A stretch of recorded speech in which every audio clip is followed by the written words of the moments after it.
অত্যন্ত দুঃখজনকভাবে যে জুলাই গণঅভ্যুত্থানের মাধ্যমে নতুন বাংলাদেশ, যে জুলাই গণঅভ্যুত্থানের ধারাবাহিকতায় আজকে সংসদ, যে জুলাই গণঅভ্যুত্থানের ধারাবাহিকতায় আজকে ট্রেজারি বেঞ্চের সরকার গঠন করেছেন যারা, আজকের এই মহান সংসদে জুলাইকে আননেসেসারি বলা হয়েছে। জুলাই আলোচনাকে ধন্যবাদ। এটি কোনোভাবেই গ্রহণযোগ্য হতে পারে না। জুলাই সনদকে আননেসেসারি বলা হয়েছে, জুলাই সনদকে আননেসেসারি বলা হয়েছে, এটা কোনোভাবেই গ্রহণযোগ্য হতে পারে না। সদস্য বসুন, মাননীয় সদস্য বসুন, মাননীয় সদস্যবৃন্দ, মাননীয়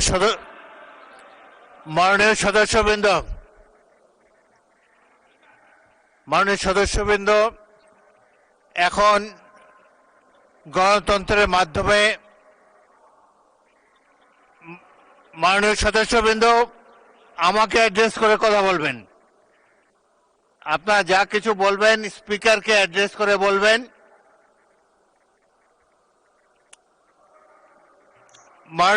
মাননীয় সদস্যবৃন্দ, এখানে তো বিভিন্ন দলের সদস্যবৃন্দ রিপ্রেজেন্টেড, প্রত্যেকের কি একই অনুভব হতে পারে?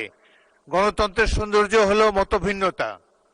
সুতরাং এক একজন বাক স্বাধীনতার সফলতা নিয়ে, বাক স্বাধীনতার কারণে যে যার বক্তব্য খোলাখুলিভাবে জাতীয় সংসদে প্রকাশ করতে পারেন, কিন্তু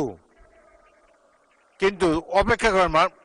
মাননীয় সদস্য যখন স্পিকার কথা বলে অনুগ্রহ করে সবাই চুপ করে বসে থাকবেন নিজের আসনে। আমি যেটা বলতে চাই, সকলেরই বাক স্বাধীনতা আছে, এবং যদি কোনো বক্তব্য আপনাদের পছন্দ না হয়, এরপরেই তো আপনারা একজন বক্তব্য রাখবেন, তিনি এই বক্তব্যের বিরুদ্ধে আপনাদের মতামত আপনারা প্রচার করতে পারেন। সুন্দর শালীনভাবে যে যার বক্তব্য জাতীয় সংসদে রাখবেন, এটাই আমরা আশা করি। অহেতুক একজন বক্তাকে কেউ ডিস্টার্ব করবেন না। আপনার টার্ন যখন আসবে আপনি আপনার বক্তব্য সুবিধা মতো ভাবে দেবেন।